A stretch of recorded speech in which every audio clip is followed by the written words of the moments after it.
Okay. Good morning all of you. Today we will discuss about uniform accelerated motion. एक समान त्वरित गति.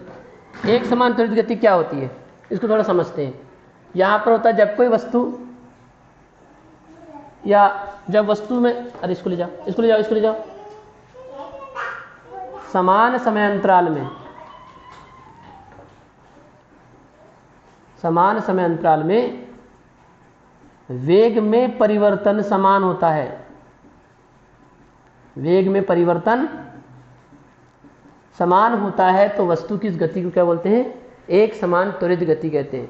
जब समान समय अंतराल में वस्तु के वेग में परिवर्तन समान होता है तो वस्तु की इस गति को एक समान त्वरित गति कहते हैं. ठीक है, एग्जाम्पल के थ्रू भी हम समझेंगे इसको, है ना. उदाहरण देता हूं मैं, है ना, डायग्राम के थ्रू दूंगा मैं. लेकिन अभी परिभाषा क्या होगी इसकी? क्या होगी परिभाषा? समान समय अंतराल में वस्तु के वेग में परिवर्तन को, समान समय अंतराल में वस्तु के वेग में परिवर्तन समान हो तो वस्तु की इस गति को एक समान त्वरित गति कहते हैं.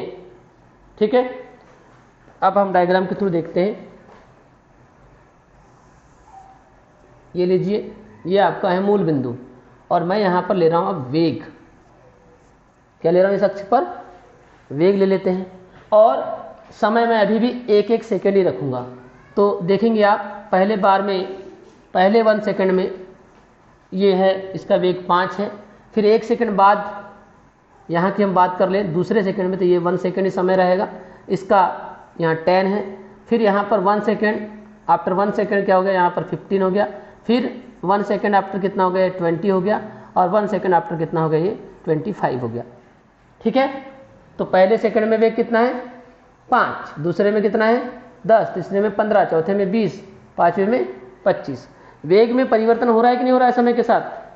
बताइए, समय के साथ वेग में परिवर्तन हो रहा है कि नहीं?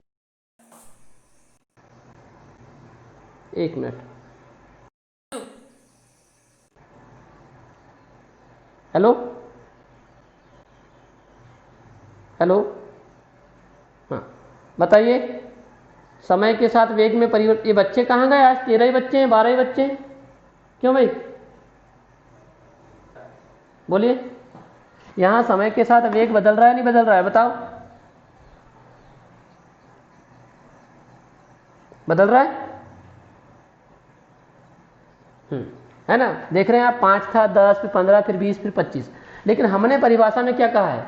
हमने परिभाषा में कहा है समान समय अंतराल में वेग में परिवर्तन कैसा होना चाहिए? समान होना चाहिए.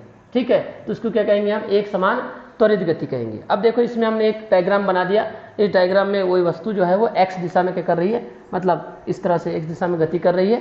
ठीक है, और हर समय आपके पास में समान है. 1 सेकेंड का आपने समय लिया है और ये जो है 5, 10, 15, 20 किसको बता रहा है? वेग को क्या करता है? प्रदर्शित करता है. तो उस आधार पर हम देखते हैं, पहली बार में हम वेग में परिवर्तन निकालते हैं. तो वेग में परिवर्तन मतलब v2 माइनस v1, ऐसे होता है वेग में परिवर्तन. क्यों भाई? इसी को डेल वी भी बोलते हो आप. क्या बोलते हैं इसी को? Del V. वेग में परिवर्तन मतलब डेल वी. और वो डेल वी कैसे निकालते हो? अंतिम वेग माइनस प्रारंभिक वेग. तो बताइए, पहली बार में यहाँ देखिए, अंतिम वेग कौन सा है? 5 है. प्रारंभिक कौन सा है? 0. तो कितना आएगा बताओ? 5 ऋण 0 कितना आया? कितना आया? 5 आया. ठीक है, हाँ. फिर डेल वी दूसरी बार में निकालो.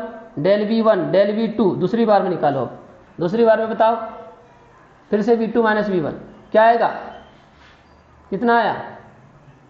बताइए, डेल v2 निकाल रहे हैं, है ना. तो यहां से यहां की बात चल रही है. अब तो समय तो आपका एक ही है, 1 सेकेंड. अंतिम में कितना है? 10. प्रारंभिक कितना है? 5. कितना आया? 5 आ गया. ठीक है, अगली बार में निकालिए वेग में परिवर्तन. यहां से यहां पहुंच गए, समय अभी भी 1 सेकेंड है ना. लेकिन अंतिम वेग कितना है? 15. प्रारंभिक वेग कितना है? 10. 15 में से 10 कितना गया? कितना बचा? 5. डेल v4 निकालो. डेल v4 यहां से यहां, समय अभी भी 1 सेकेंड ही है. अंतिम वेग कितना है? 20. प्रारंभिक वेग कितना है? 15. कितना आया? 5. तो आप देख सकते हैं समय तो हर बार कितना था, समय हर बार कितना था, 1 सेकेंड ही है, लेकिन वेग में परिवर्तन कैसा आया है बताओ, डेल वी कैसा आया, डेल वी कैसा आया, समान आया। माइक बंद करो, किसका माइक बज रहा भाई, माइक बंद करो। हाँ बताइए, तो बात समझ में आ गई, क्लियर हुई बात? हाँ यस और नो? बहुत आसानी से समझ में आ रही होगी बात कि आपके पास में समय जो है वो हर बार क्या है, हर बार समय आपका कैसा है, 1 सेकेंड है, हर बार समय आपका 1 सेकेंड है। और हर बार वेग में परिवर्तन कैसा आया है, 5 - 0 5, 10 - 5 5, 15 - 10 5, 20 - 15 5, यानी वेग में परिवर्तन जो हुआ है वो कैसा हुआ है, हमने वेग में तो परिवर्तन किए 5, 10, 15, 20, हर 1 सेकंड में उसका वेग 5-5 बढ़ते जा रहा है, लेकिन किस तरह से बढ़ रहा है, हर बार 5-5 बढ़ रहा है, मतलब वेग में परिवर्तन कैसा है, समान है। वेग बढ़ रहा है, जब तक वेग नहीं बढ़ेगा तब तक तो त्वरित गति हो ही नहीं सकती, क्योंकि वेग में परिवर्तन होता है तब ही कौन सी गति होती है, त्वरित गति होती है। समझ में आ गई बात? जब तक वेग में परिवर्तन नहीं होगा, दिमाग में बैठा लो, जब तक वेग में परिवर्तन नहीं होगा तब तक त्वरण की उत्पत्ति नहीं होने वाली है। वेग बदलेगा तो ही त्वरण क्या होगा, उत्पन्न होगा। तो सीधी सी बात है, यहाँ वेग बदलना चाहिए और वेग बदल रहा है, पहले 5, फिर 10, फिर 15, फिर 20, फिर 25, वेग बदल रहा है। लेकिन वेग कैसा बदल रहा है, वेग समान रूप से बदल रहा है ना, यानी कि वेग में वृद्धि समान रूप से हो रही है, हर बार 5-5 की वृद्धि हो रही है, यानी वेग में परिवर्तन कैसा है, समान है। पहली बार में 5 बढ़ा, दूसरी बार में भी फिर 5 बढ़ा, तीसरी बार में भी फिर 5 बढ़ा। Clear that? यस और नो? तो परिभाषा बहुत अब परिभाषा बिल्कुल स्पष्ट हो गई होगी आप लोगों को कि समान समय अंतराल में वेग में परिवर्तन समान होता है ना।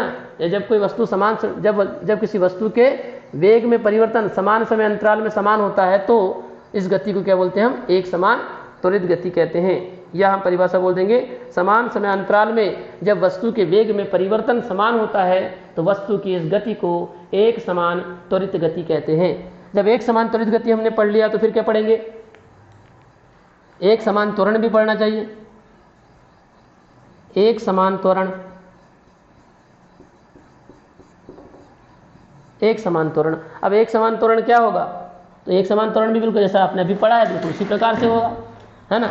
अब यहां पर एक समान त्वरण बोला मतलब क्या होना चाहिए, परिभाषा वही रहेगी, समान समय अंतराल में वेग में परिवर्तन कैसा हो, समान हो। तो उत्पन्न त्वरण को क्या बोलते हैं, एक समान त्वरण कहते हैं। समझ गए क्या होगा, जब समान समय अंतराल में वस्तु के वेग में परिवर्तन समान होता है तो उत्पन्न त्वरण को एक समान त्वरण कहते हैं, है ना। बिल्कुल वही वाला डायग्राम हमारा काम आ जाएगा। त्वरण निकालो जरा, पहली बार में त्वरण निकालो, अभी समझ में जाता है ना। क्या होता है त्वरण, बराबर वेग में परिवर्तन बटे समय अंतराल, मतलब del V upon del T. ठीक, निकालिए पहली बार में त्वरण। हाँ बताइए, पहली बार में वेग में परिवर्तन कितना आया, डेल वी 1 कितना आया बताओ, 5। समय कितना है, हर बार समय कितना है, 1। तो बताइए कितना आया, 5। A2 निकालिए, A2 निकालिए, डेल V1 है ना, del V2 upon del T. हाँ अब बताइए डेल V2 कितना है, 5। समय अंतराल कितना है, 1। कितना आया, 5। A3 निकालिए, डेल V3, तीसरी बार में वेग में परिवर्तन कितना है, 5, और समय आपके पास अभी भी कितना है, 1 ही है। तो 5/1 कितना आया, क्या दिख रहा है आपको, 1 ऐसा दिख रहा है आपको, बताइए। समय है ना, तो समय तो आपके पास में 1 सेकेंड ही था, लेकिन समय समान समय अंतराल, ये हो गया समान समय अंतराल, और वेग में परिवर्तन समान होता है तो जो त्वरण उत्पन्न होता है उसको क्या बोलेंगे हम, एक समान त्वरण कहेंगे। एक का मान समान आ रहा है 5 5 5, A1 बराबर 5, A2 बराबर 5, A3 बराबर 5। तो बताइए इस त्वरण को क्या कहेंगे, क्या कहेंगे,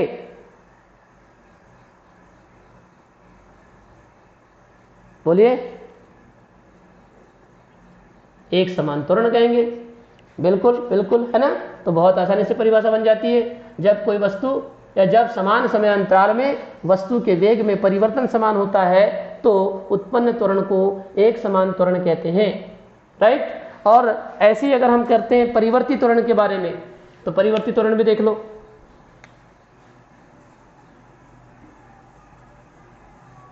परिवर्ती त्वरण, वेरिएबल एक्सेलरेशन, है ना, ये हो जाएगा यूनिफॉर्म एक्सेलरेशन।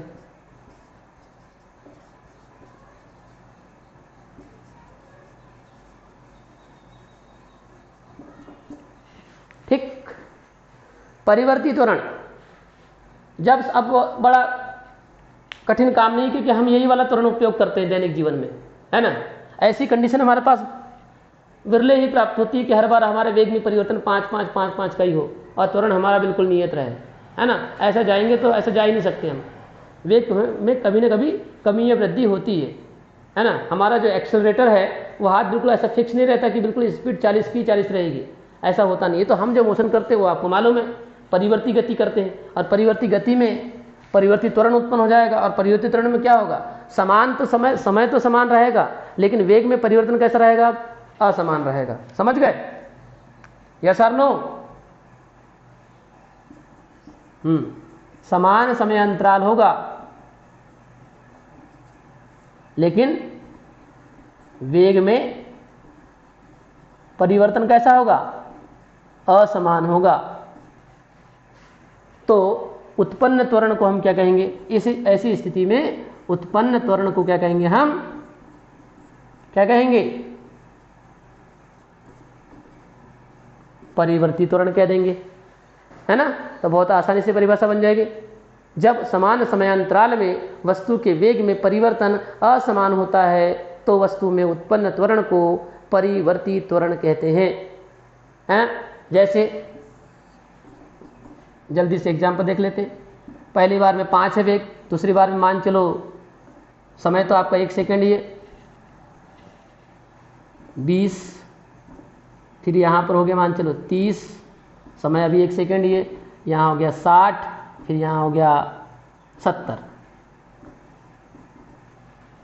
ठीक है, समय अभी भी कैसा है आपका, समान ही है। ये किसको प्रदर्शित कर रहा है बताइए, वेग को प्रदर्शित कर रहा है। पहले 1 सेकेंड में 5, वेग 5 है, दूसरे में 20 है, तीसरे में 30 है, चौथे में 60 है और पांचवें में 70 है। अगर यहाँ पर आप त्वरण निकालना चाहते हैं तो बताइए A1 निकालोगे, वेग में परिवर्तन बटे समयांतराल, वेग में परिवर्तन 5 ऋण 0 बटे 1 5, दूसरे बार में निकालो 20 ऋण 5, है ना। अंतिम वेग माइनस प्रारंभिक वेग बटे समय 1, 20 में से 5 गया 15 बटे 1 मतलब कितना आया 15।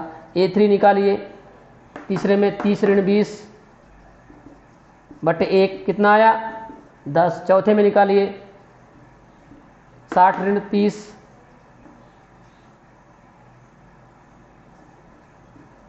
बटे 1 कितना आया 30। क्या दिख रहा है आपको, ए समान है क्या असमान है, असमान है। पहली बार में त्वरण 5 है, दूसरी बार में 15 है, तीसरी बार में 10 है, चौथी बार में 30 है। अगली बार में और देखेंगे तो 70 ऋण 60 10 आ जाएगा। तो यहाँ पर समय के साथ क्या हो रहा है, वेग में परिवर्तन तो हो रहा है, लेकिन कैसा हो रहा है, कभी 5 की वृद्धि हो जाती है, कभी 15 की वृद्धि हो जाती है, कभी 10 की वृद्धि हो जाती है, कभी 30 की भी वृद्धि हो जाती है। समझ गए?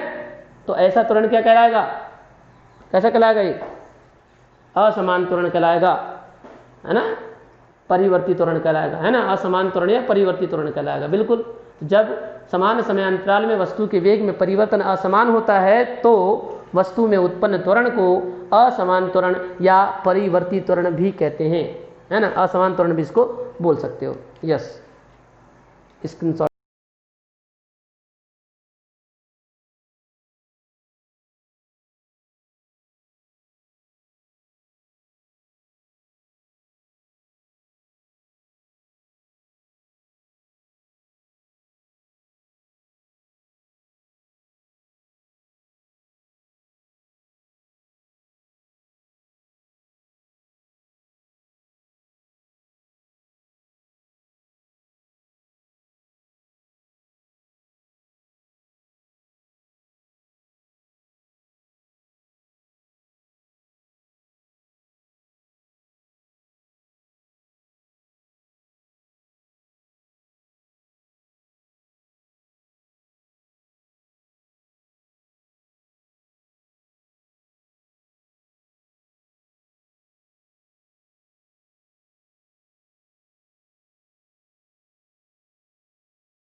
तो अब हम पढ़ने जा रहे हैं एक समान त्वरित गति में वेग समय ग्राफ, है ना।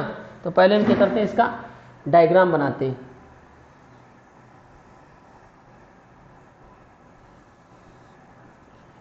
एक्स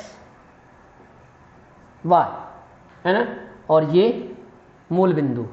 इस अक्ष पर क्या लेते हैं बताइए, क्या लेते हैं इस अक्ष पर, समय। और चूंकि वेग और समय के बीच ग्राफ खींचना है तो यहां पर क्या लेंगे बताइए, वेग ले लेंगे, ठीक है।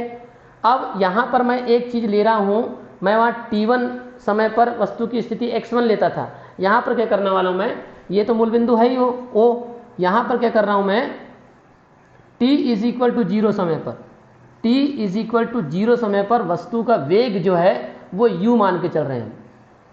कितना, u।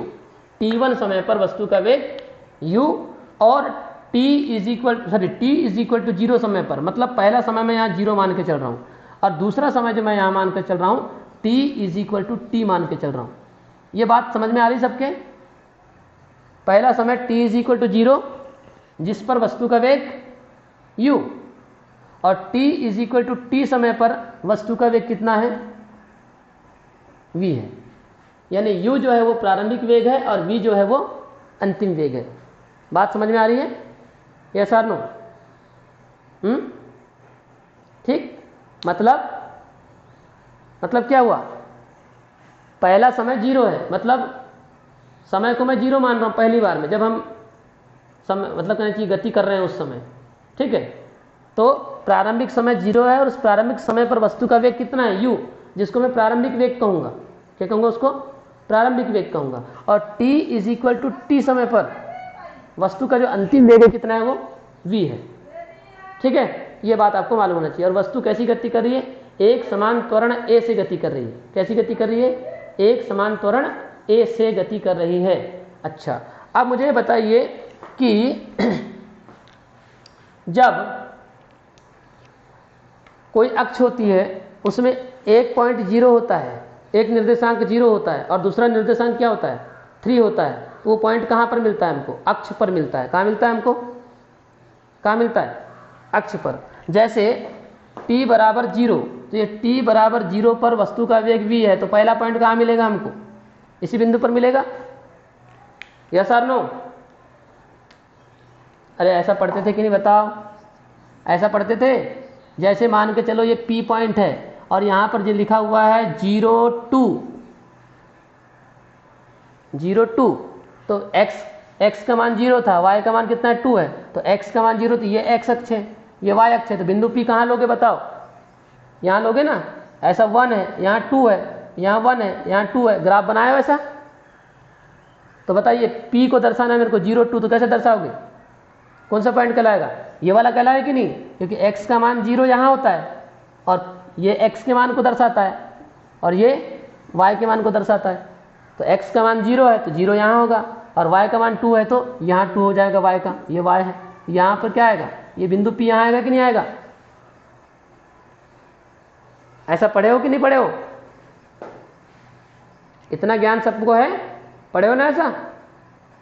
हाँ, तो वैसे ही बताइए।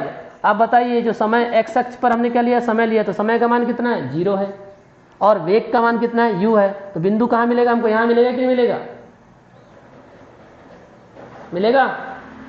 यस और नो, पक्का। हाँ, तो ये वाला बिंदु मिल गया u। हाँ, अब बताइए, अब t = t समय पर वस्तु का वेग कितना है, v है, तो ये वाले पॉइंट को हमको बताना पड़ेगा ऐसा।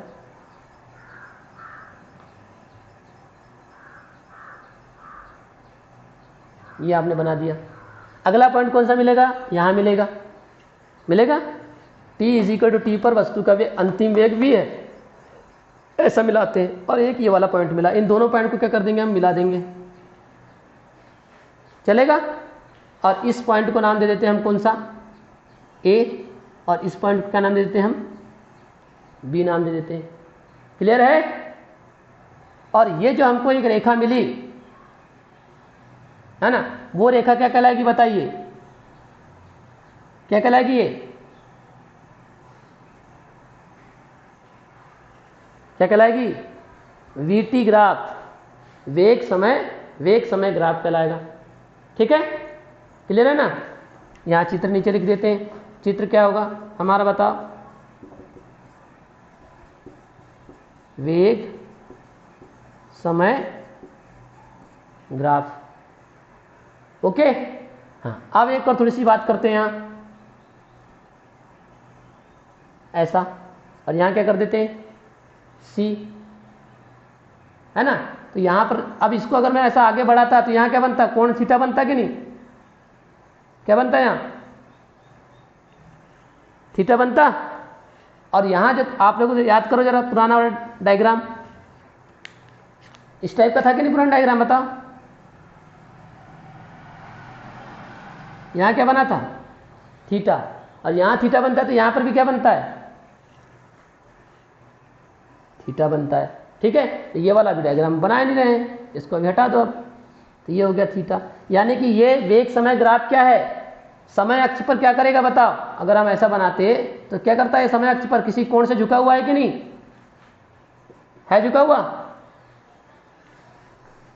ठीक है, झुका हुआ, ऐसा झुका है, ऐसा इस तरह से। तो अब पूरी परिभाषा क्या होगी, एक समान त्वरित गति में वस्तु के वेग तथा समय के मध्य खींचा गया ग्राफ वेग समय ग्राफ कहलाता है। वेग समय ग्राफ एक सरल रेखा होता है जो समय अक्ष पर किसी कोण से झुका हुआ होता है, या वेग समय ग्राफ एक सरल रेखा होती है जो समय अक्ष पर किसी कोण से झुकी होती है।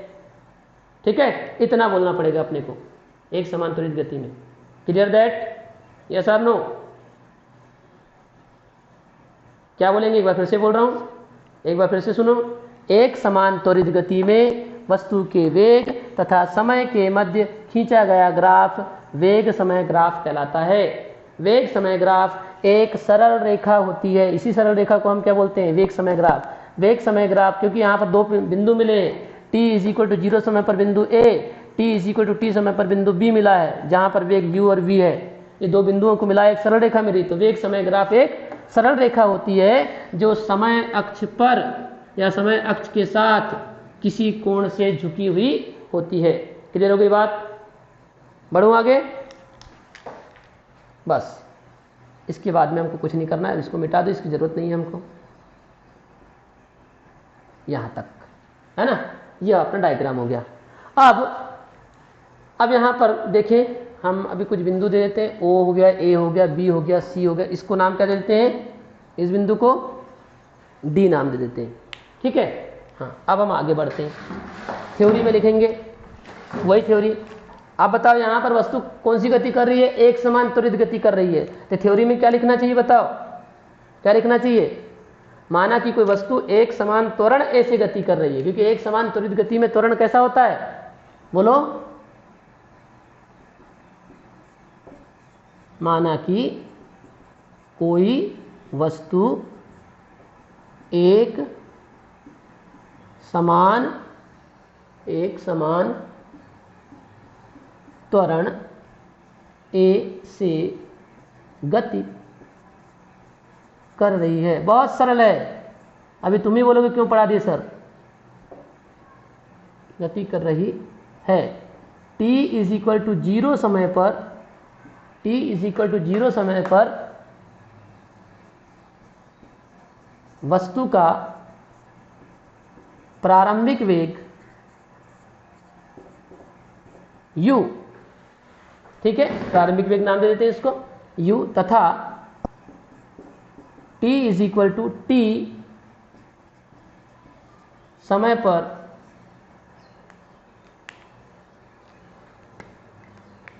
पर वस्तु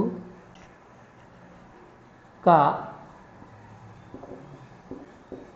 अंतिम वेग कितना है, v है। तब हम सूत्र लगाएंगे। तब बताइए त्वरण बराबर क्या होता है, बोलो। त्वरण बराबर, हाँ, वेग में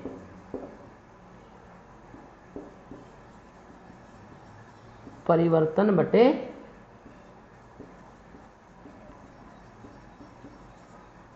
समय अंतराल। यहां तक किसी को कोई समस्या नहीं होनी चाहिए, है क्या?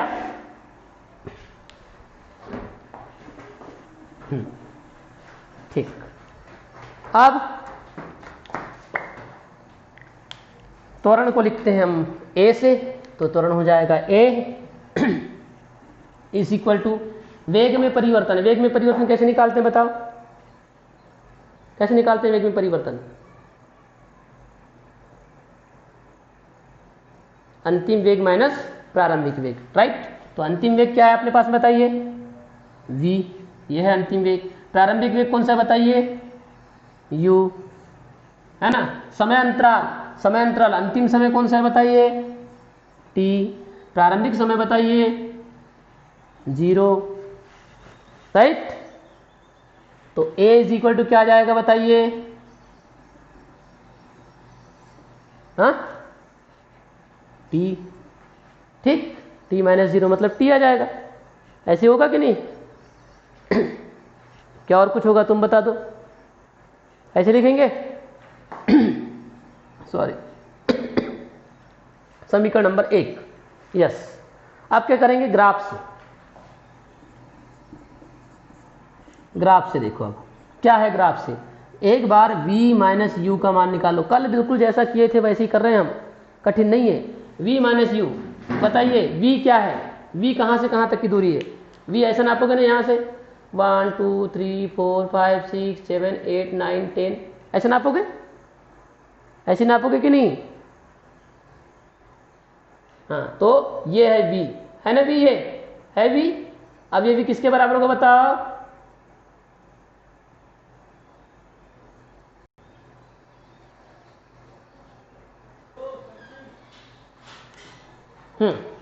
तो बताइए ग्राफ से क्या हो जाएगा?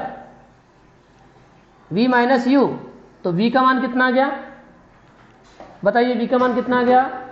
यहां से लेकर यहां तक, ये है ना, सही है। यहां से लेकर यहां तक, तो ये आ गया था आपके पास में bd। हाँ, अब u का मान निकालना था, तो बताओ यहां से लेकर नापे थे आपने 1 2 3 4 5, ये है u। तो ये u किसके बराबर है? CD के बराबर है। हाँ, DC CD एक ही बात है, कान की तरह से भी पकड़ो, ठीक। इस तरह से DC बोलो या CD बोलो। हाँ, अब बताओ BD, इस BD में से इस CD को घटा दोगे, BD में से इस CD को घटा दोगे तो क्या मिलेगा? पक्का लिख दूं? हाँ, तो BD में से CD को घटा दिया, इतने में से इतने को घटा दिया, इतना मिलेगा, मतलब BC मिलेगा। ये हो गया BC। तथा T, अब ये T की वैल्यू निकालना है। T कहां से नापोगे? यहां से 1 2 3 4 5 6 7 8 9 10, यहां से यहां तक कितना लिखेंगे बोलो? OD। हाँ, अब ये OD किसके बराबर बताओगे क्या? OD किसके बराबर है? OD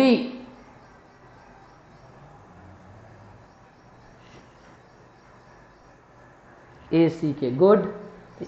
तो ये हो गया AC। आपने v माइनस यू का भी मान निकाल लिया और t का भी मान निकाल लिया। कहाँ रखेंगे? समीकरण नंबर 1 में रखेंगे। तो समीकरण 1 से क्या हो जाएगा? समीकरण 1 से a is equal to v minus U, तो v माइनस यू का मान कितना आया? BC, और t का मान कितना आया? AC। तो a बराबर, अब बताइए ये BC क्या है? न्यून कोण के सामने की भुजा क्या कहलाती है? क्या कहलाती है? लंब, कल ही बताए थे, है ना, लंब। और AC क्या है? आधार। तो लंब बटे आधार क्या होता है?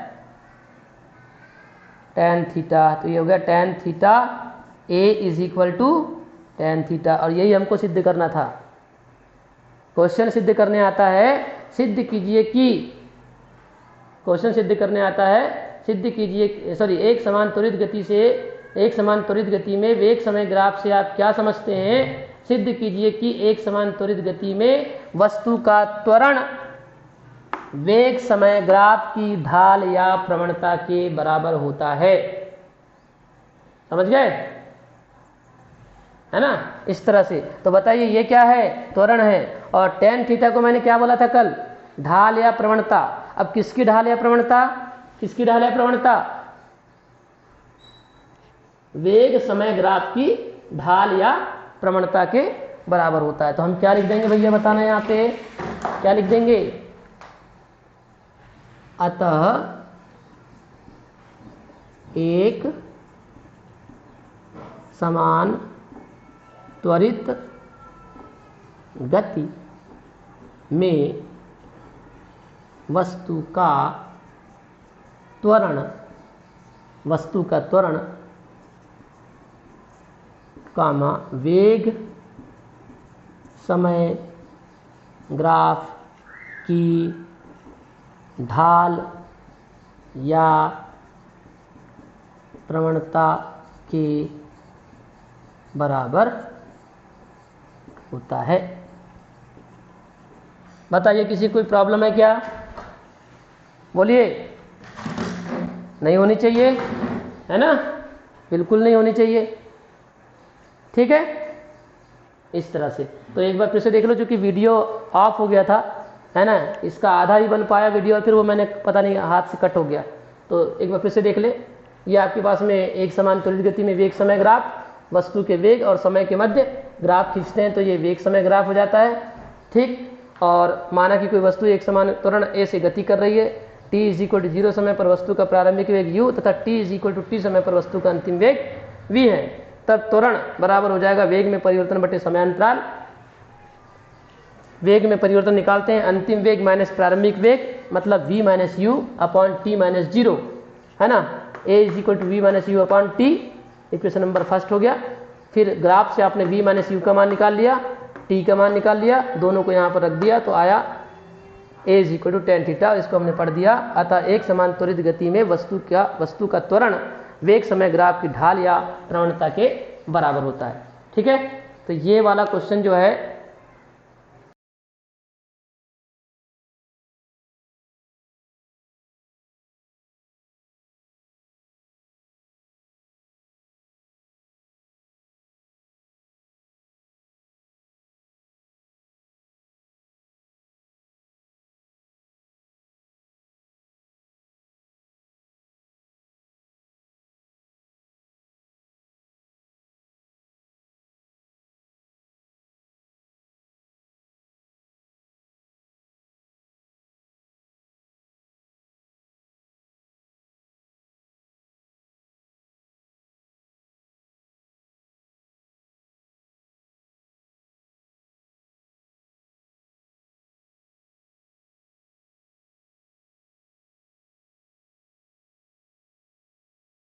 मतलब वीडियो 2 भागों में बढ़ चुका है। ठीक है, तो मैं दोनों भागों को एक साथ डालूंगा तब होगा। पता नहीं कैसे हो गया। चलो इसका स्क्रीनशॉट लो जल्दी से।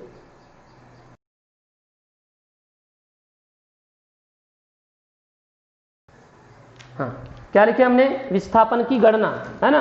अब विस्थापन की गणना में आपने देखा कुल विस्थापन बटे क्या होता है, इसी में हम पढ़ रहे हैं एक समान त्वरित गति में विस्थापन की गणना। तो औसत वेग बराबर कुल विस्थापन बटे कुल समय अंतराल। अच्छा, तो यहां से कुल विस्थापन बराबर कितना आ जाएगा बताओ? कुल विस्थापन, तो ये कुल समय अंतराल के यहाँ गुणा हो जाएगा, होगा कि नहीं? कुल विस्थापन इज इक्वल टू इसका गुणा यहां, तो औसत वेग गुणा कुल समयांतराल। ठीक है, चलेगा?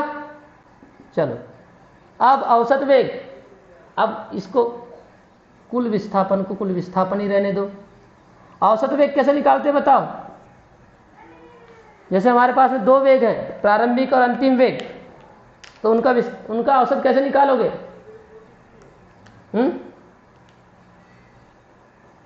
कैसे निकालोगे?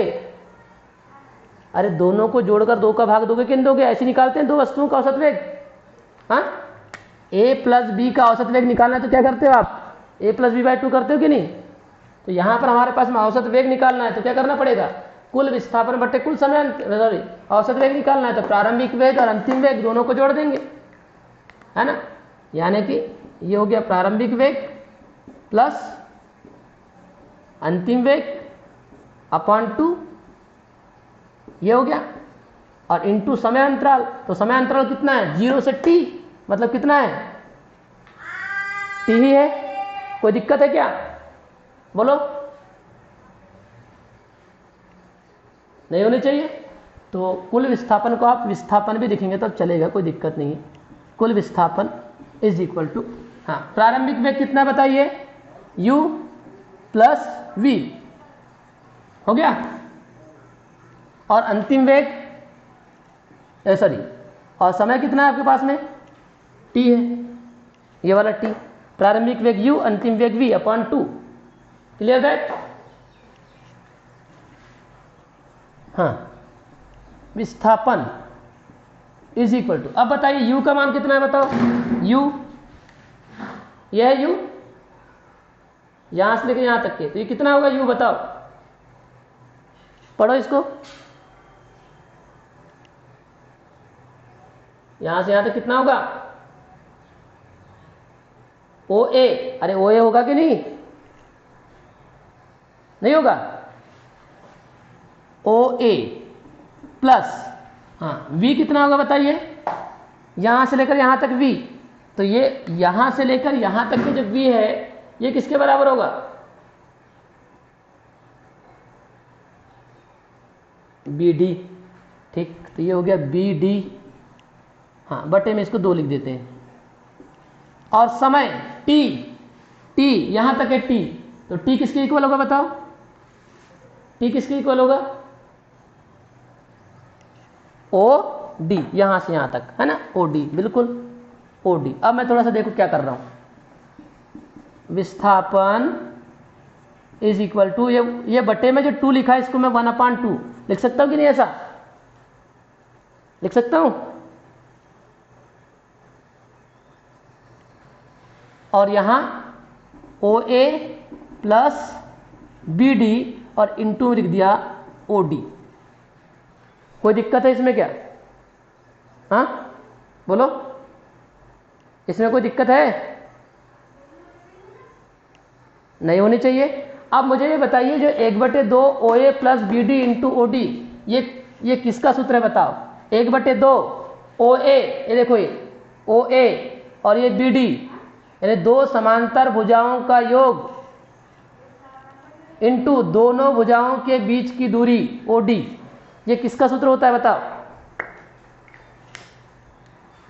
1/2 समांतर भुजाओं का योग गुणा दोनों भुजाओं के बीच की लंबवत दूरी, किसका सूत्र होता है? सुने तो इसका नाम? नहीं? अच्छा, ये कौन सा चतुर्भुज बन रहा है बताओ? बताइए कौन सा चतुर्भुज बन रहा है? OABD, कौन सा चतुर्भुज बन रहा है? ये समलंब चतुर्भुज। तो ये समलंब चतुर्भुज, समांतर नहीं, समलंब चतुर्भुज। और समलंब चतुर्भुज का सूत्र क्या होता है? समलंब चतुर्भुज के क्षेत्रफल का सूत्र क्या होता है? ये होता है कि नहीं? 1/2 समांतर भुजाओं का योग गुणा उनके बीच की दूरी, लंबवत दूरी। मिला? आया कुछ समझ में? बोलो, बात समझ में आ गई?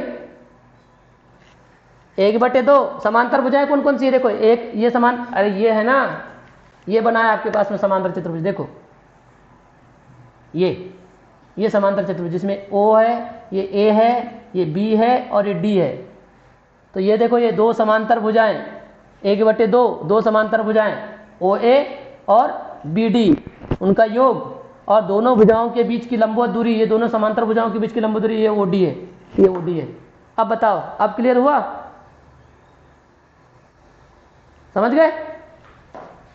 ये विस्थापन क्या होगा? अब विस्थापन इज इक्वल टू क्या हो जाएगा? ये सूत्र है समलंब चतुर्भुज, क्या पढ़ेंगे इसका नाम? O A B D, O A B D, O A B D का क्षेत्रफल। Clear that? हाँ, यस और नो? और ये जो है विस्थापन और ये जो क्षेत्रफल, ये कहां गिरा हुआ है बताइए? कहां गिरा है बताओ? कहां गिरा है? वेग समय ग्राफ व समय अक्ष के मध्य घिरा क्षेत्रफल। क्लियर है क्या नहीं? ये समलंब चतुर्भुज कहां गिरा हुआ है बताइए? पूरा ये वाला भाग कहां गिरा है? वेग समय ग्राफ और समय अक्ष, वेग समय ग्राफ और समय अक्ष के मध्य घिरे क्षेत्रफल के क्या हो गया? बराबर हो गया। क्लियर हो गई बात? तो क्या लिखेंगे बताओ यहां पे? अतः क्या लिखेंगे? अतः एक समान त्वरित गति में क्या? वस्तु का क्या? विस्थापन किसके बराबर होता है? वेग समय ग्राफ व समय अक्ष के मध्य घिरे क्षेत्रफल के बराबर होता है। Clear that? यस और नो? बहुत आसानी से समझ में आ गया है ना? कुल औसत वेग बराबर कुल विस्थापन बटे कुल समय अंतराल, कुल विस्थापन बराबर औसत वेग गुणित कुल समय अंतराल, कुल विस्थापन ये लिख दिया। औसत वेग को लिखते प्रारंभिक वेग धन अंतिम वेग बटे 2, ये कर दिया आपने। फिर आपने लिखा u का मान OA, v का मान BD अपॉन 2 OD, और ये आपने इस तरह से सेट कर दिया उसको। और ये है 1/2 समांतर भुजाओं का योग गुणित दोनों भुजाओं के बीच की लंबवत दूरी। तो ये हो गया समलंब चतुर्भुज, यानी कि ये क्षेत्रफल है समलंब चतुर्भुज का क्षेत्रफल। और ये समलंब चतुर्भुज कहाँ पाया जा रहा है? कहाँ पाया जा रहा है बताइए? वेग समय ग्राफ और समय अक्ष के मध्य है। ये है वेग समय ग्राफ, ये है समय अक्ष। तो हमने क्या लिखा? विस्थापन बराबर वेग समय ग्राफ और समय अक्ष के मध्य घिरा क्षेत्रफल। और नीचे क्या लिखेंगे? विस्थापन इसके बराबर है, तो वही लाइन हमने यहाँ लिख दिया। अतः एक समान त्वरित गति में, ये लाइन यहाँ से उठाया, एक समान त्वरित गति में वस्तु का विस्थापन वेग समय ग्राफ व समय अक्ष के मध्य घिरे क्षेत्रफल के बराबर होता है। बताइए किसी प्रकार का डाउट है क्या? अब नहीं होना चाहिए, है ना? बहुत आसानी से। और ये कथन भी आप याद रखेंगे, ये कथन हमारे काम का है, ठीक है? और इसके पहले वाला भी कथन काम का है हमारे। एक समान त्वरित गति में वस्तु का त्वरण, है ना, वेग समय ग्राफ की ढाल या प्रवणता के बराबर होता है। वो दोनों कथन, वो वाला कथन याद होना चाहिए। और एक ये वाला कथन, एक समान त्वरित गति में वस्तु का विस्थापन वेग समय ग्राफ व समय अक्ष के मध्य घिरे क्षेत्रफल के बराबर होता है। ये दोनों कथन याद होने चाहिए, ठीक?